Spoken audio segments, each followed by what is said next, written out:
Donc, chef, nous y sommes. Ici, nous allons voir les prérequis, ce dont tu as besoin pour suivre à bien cette formation et bien profiter de cette formation. Donc, pour commencer d'abord, tu as besoin d'une connexion Internet stable. C'est le plus important parce que sans connexion, tu vas voir qu'il y a certaines dépendances que tu ne pourras pas installer, certains blocages au niveau de ton code que tu ne pourras pas débugger, voilà, tout ça. En plus de ça, tu auras besoin d'une base solide en PHP. Bon, pas vraiment solide, mais il faut avoir les bases, c'est-à-dire comment déclarer une variable, euh, créer une fonction, tout ce qui va avec. Ensuite, il va falloir maîtriser les structures conditionnelles. Je parle très bien ici des if, des switch, tout ce qui va avec, et des boucles aussi. La boucle for each, tout ça. Ça fait partie des bases en PHP, mais bon, je l'ai quand même sorti là parce que en Laravel, nous aurons beaucoup à utiliser des boucles et des structures conditionnelles lorsque nous écrivons nos scripts. Ensuite, la capacité à lire. La capacité à lire, nous l'avons beaucoup plus mis pour inciter les gens à lire la documentation. Parce que vous savez, les devs, surtout les nouveaux, les débutants, ils n'aiment pas lire des documentations. Or que c'est là-bas même que se trouve la manière dont tu vas apprendre rapidement et apprendre le code, apprendre rapidement les notions de base du langage, du framework. Voilà. Ensuite, comme dernier prérequis, nous avons application constante. Ici, ça va beaucoup plus concerner les exercices. Pousser les recherches au-delà de ce que vous allez apprendre dans cette formation et vous verrez très rapidement les résultats voilà, s'appliquer à votre carrière. Donc les gars, voici un peu les prérequis. Nous passons directement à Laravel. Laravel, c'est quoi? Laravel, beaucoup de gens vont se demander, oui, ils savent déjà, c'est voilà un langage de programmation, mais vous avez tort, les chefs. Laravel, c'est pas un langage de programmation, c'est un framework de PHP. Donc, c'est un framework en général, on sait tous, hein, c'est quelque chose, un langage plutôt, ou plutôt, ouais, un langage de programmation basé sur notre langage de programmation qui va beaucoup plus faciliter le développement de nos applications. Donc, le framework Laravel est basé sur PHP. Et ici, nous sommes sur leur site officiel des PHP Framework for Artisan. Donc, PHP va permettre un développement rapide et facile des applications web et aussi des API. Le framework Laravel, à quelques différences près, est basé sur une architecture bien définie, l'architecture MVC. Je sais que ce mot ou ce concept est vraiment nouveau pour la plupart d'entre vous, pour ceux qui ne l'ont pas encore entendu. Donc, le MVC a pour définition modèle, view et contrôleur. Modèle, view et contrôleur. Et c'est un concept central, clé dans la Ravel et d'autres frameworks web. Ça est une manière d'organiser le code de manière structurée et propre. Pour un débutant, je vais vous expliquer simplement pour que vous puissiez mieux comprendre. Bon, petit 1, si nous prenons le modèle va être plutôt le modèle, je vais représenter ça rapidement. Le modèle, voilà, le modèle, désolé pour l'écriture, c'est un peu moche. Mais le modèle va être la partie de l'application qui va gérer les données. C'est-à-dire, nous aurons une base de données. Dans la Ravel, les modèles vont représenter généralement les tables de la base de données. Je ne sais pas si vous comprenez. Donc, par exemple, si nous avons une table users dans la base de données, euh, on peut avoir un modèle user dans Laravel qui va permettre de gérer les données des utilisateurs. Comme par exemple ajouter des utilisateurs, supprimer des utilisateurs ou modifier un utilisateur. Donc ça va faire que le modèle users va interagir avec la table users dans la base de données. Donc pour représenter simplement, vous avez vu, nous avons notre base de données ici. Et ici, nous allons avoir un petit modèle. Un modèle. Donc ça, c'est la table users dans notre base de données. La table users dans notre base de données. Elle sera mappée avec les mêmes champs, hein, avec notre modèle user. On vient, on dessine notre modèle là. Ça, c'est notre modèle. Ça, c'est notre vue, ce que l'utilisateur va voir à l'écran. Ça, c'est notre vue. Et ça va être notre contrôleur. Notre contrôleur, comment nous allons le dessiner? Juste un petit truc comme ça. Voilà. Ça va être notre contrôleur. Donc, nous allons le mettre ici, vue. Ici, nous allons mettre contrôleur. Et ici, nous allons mettre modèle. Voilà, désolé, le schéma n'est pas joli, mais c'est représentatif en fait. Donc, euh, je disais, le contrôleur, lui, va récupérer les données nécessaires via les modèles, puis transmettre ces données aux vues pour les afficher. Donc, nous prenons un exemple de contrôleur où le user controller, par exemple, comme je l'ai donné l'exemple plus tôt dans les utilisateurs, pour gérer la demande de voir tous les utilisateurs qui sont dans notre application. Il va utiliser le modèle user alors dans ce cas. Donc ça va être ici, je prends l'exemple où c'est un modèle, le modèle user. Il va utiliser le modèle users dans ce cas pour obtenir la liste de tous les utilisateurs, puis va envoyer cette liste à la vue. Donc, comment ça fonctionne tout ceci ensemble? Le modèle, la vue et le contrôleur. L'utilisateur va cliquer sur le bouton. Il y a un bouton ici. Le bouton pour voir la liste. Donc, le bouton voir. Quand l'utilisateur clique sur ce bouton voir, le contrôleur va recevoir une demande. Il reçoit une demande.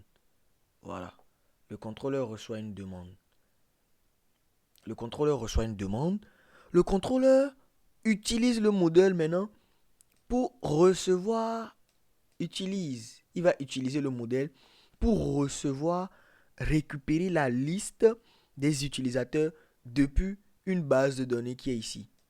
N'oublions pas que notre modèle est mappé avec une base de données. Donc quand le contrôleur fait appel au modèle, le modèle lui fait appel à la base de données, à la table users pour récupérer les données et les renvoie au modèle. Le modèle lui va prendre les données qu'on lui a renvoyées et les resoumettre au contrôleur. Maintenant, le contrôleur, lorsqu'il a récupéré les données, tous les utilisateurs qui sont dans la base de données, le contrôleur maintenant envoie ces données à la vue qui va les afficher dans un navigateur pour le client qui a fait la requête. Donc, c'est à peu près ça expliqué, voilà, terre à terre, le principe Model View Controller. Donc, j'espère que vous avez compris. C'est une notion très facile et vous allez beaucoup plus comprendre quand nous allons rentrer dans la pratique. Et voilà. Donc, les chefs, voilà à peu près ce qui concerne le modèle, le, la notion Model View Controller. Donc, sans plus tarder, nous allons rapidement passer à la découverte de ce framework et à la création de nous, et à la visite des prérequis et aux, aux outils dont nous avons besoin pour créer notre projet Laravel et débuter avec les API. Donc, maintenant que vous savez tout ça, maintenant que vous savez tout ça, on va rapidement aller passer aux outils dont nous avons besoin et on y va, les gars. Donc, je ferme ça. Pour avoir Laravel PHP installé sur notre machine, si vous ne l'avez pas encore, tout ce que vous avez à faire débutement, c'est de créer, de télécharger une application très importante qui est Node.js. Une application, non pas une application, mais un outil que nous allons utiliser tout le temps, qui est Node.js. Donc vous allez sur le site officiel de Node.js, vous allez le voir. Vous téléchargez la toute dernière version. Moi je l'ai déjà, mais vous aurez à le télécharger et à l'installer. Après l'installation de Node.js, vous allez installer aussi Composer, qui est très important. Sans ça, Laravel ne sera pas installé sur notre machine. Donc nous le faisons. On clique sur Composer. On télécharge ici le setup. Donc voilà, le setup il est là, vous cliquez, vous l'installez aussi. Mais avant d'installer Composer, assurez-vous d'avoir un serveur local installé sur votre machine. Je parle bien évidemment de XAMPP, WAMP, MySQL Workbench ou tout ce qui va avec. Dans notre cas ici, nous allons beaucoup plus utiliser XAMPP parce qu'il est à but éducatif et très très facile à manipuler. Donc ici, nous prenons une dernière version, une version stable. Nous allons prendre la 8.0.30. Voilà, on la télécharge. Nous ici, nous l'avons déjà. Donc, ce ne pourra pas se déranger pour le télécharger. Donc, si vous n'avez pas encore un serveur local, vous le faites et On y va les gars. Donc après avoir téléchargé tout ceci, je pense que nous allons créer notre tout premier projet. Tout premier projet. Création de projet. Notre tout premier projet. Donc pour créer un projet Laravel, c'est simple. Rien de compliqué les chefs. Pour créer un projet Laravel, vous allez ouvrir votre ligne de commande, votre CMD. Vous vous rendez dans le répertoire où vous voulez créer votre projet. Contrairement à PHP, lorsque vous voulez créer un projet, vous devez aller dans le XAMPP, htdocs. Ici, vous pouvez créer votre projet n'importe où et pouvoir le travailler dessus. Donc ici, nous allons le créer sur le bureau pour qu'il soit sous notre nez, qu'on puisse y accéder facilement. Donc on fait CD desktop. CD desktop. Et voilà. Ici, nous allons devoir créer notre premier projet Laravel. Pour créer notre premier projet Laravel, et nous avons le choix. Il y a plusieurs commandes que nous allons trouver sur la documentation, donc on s'y rend rapidement. On vient, tout ce qu'on fait c'est de cliquer sur documentation. Et voilà. Donc ici, vous avez Creating Laravel Project, il vous explique tout ça. Tout. Vous devez installer Composer et PHP sur votre machine, comme je vous l'avais dit. Donc, vous avez installé Composer, vous avez installé XAMPP, vous avez installé Node.js. Comment créer un projet? Vous avez deux méthodes. La première méthode, c'est d'utiliser cette longue commande-là. Composer Create Project Laravel, Laravel le nom du projet. Ou d'abord, vous installez Laravel en global sur votre machine et vous pouvez passer à une commande très simple qui est Laravel New, le nom de votre projet. Bon, comme on dit, c'est la difficulté qui fait l'apprentissage. Ici, nous allons partir sur un truc assez complexe. Un truc assez complexe qui est... voilà, nous allons utiliser la commande de base de Composer ici. Donc, tout ce que nous avons à faire, c'est de copier. On retourne dans notre terminal et on colle la commande. Tout ce que nous avons à faire ici, c'est de changer le nom du projet. Donc, ici, nous allons mettre formation. Oui, parce que nous sommes en formation d'API. Formation, on valide.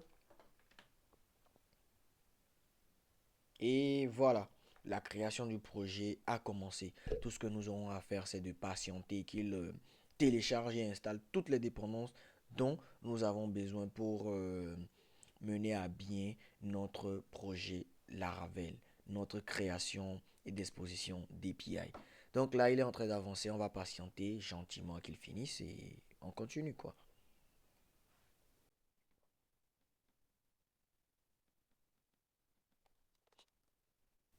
Les chefs. Voilà. Là, notre projet est entièrement installé. Notre tout premier projet Laravel est entièrement installé. Et nous allons pouvoir commencer à écrire des API. Voilà, votre API est prête. Non, vous avez compris, je rigolais. Donc, voici notre tout premier projet. Nous allons rapidement rentrer dedans et jeter un coup d'œil, voir comment ça se présente. Et voilà. Donc, tout ce que nous avons fait, c'est de faire CD, formation. Formation parce que c'est le nom de notre projet. Quand nous avions voulu créer le projet, nous avons spécifié formation comme nom du projet. Donc tout ce que nous avons à faire ici, c'est de dire c'est des formations. Voilà, on valide, il est dedans. Et une commande très simple pour l'ouvrir dans notre éditeur de code préféré Visual Studio Code, c'est code. On valide et voilà. Voilà comment se présente à peu près notre projet Laravel.